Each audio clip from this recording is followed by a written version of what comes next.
and then I'm going to find something heavy to set on the board. It really doesn't matter what it is, but it has to be heavy. It's amazing the force that chocolate can exert as it's trying to curl. So you want to really, really weight it down. And I'm just going to grab a big bucket of something, or just anything heavy that I can find, and set on that board. You don't have to worry about damaging your piece. You can handle a huge amount of weight, and you need that weight in order to be able to prevent the curl. So excuse me for a moment while I'm heavy.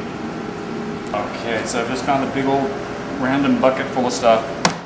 I set it on top. Now, you can count on leaving this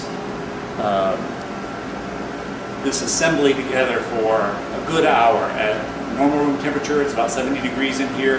At about 70 degrees, you can count on leaving that to dry for about an hour before you even think of pulling the plastic away. And that will capture the maximum amount of shine.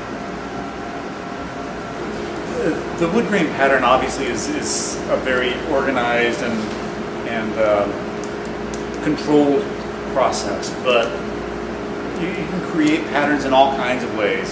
Some of them very, very chaotic and uncontrolled, and you just take what you get.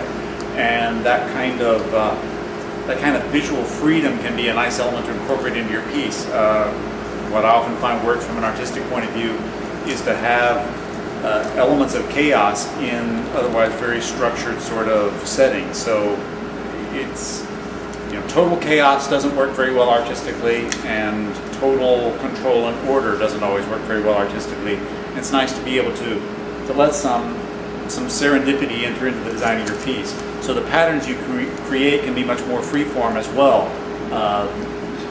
Here you can really just sort of let yourself go crazy.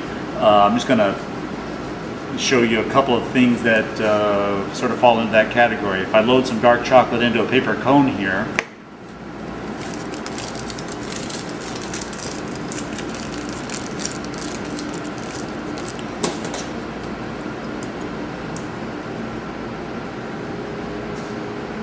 and clip a small tip, I can create a pattern this way. By blowing through a straw over the top of the cone as I squeeze the chocolate out, it will spray squiggles onto the plastic here. You get off to the side of the plastic.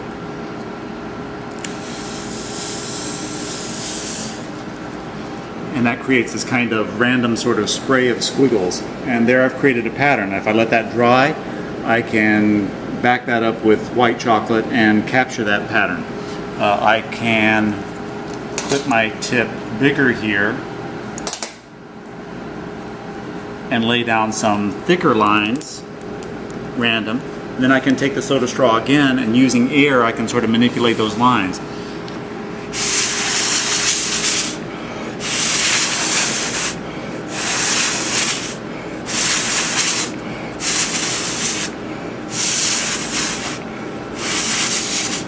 And randomize them even further. And there I've created another kind of freeform pattern. I can even take white chocolate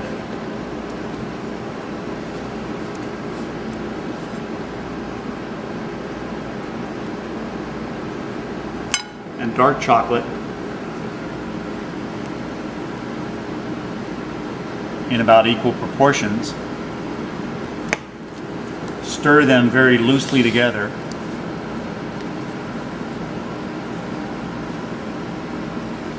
Pour that out onto the plastic in a vaguely random pattern.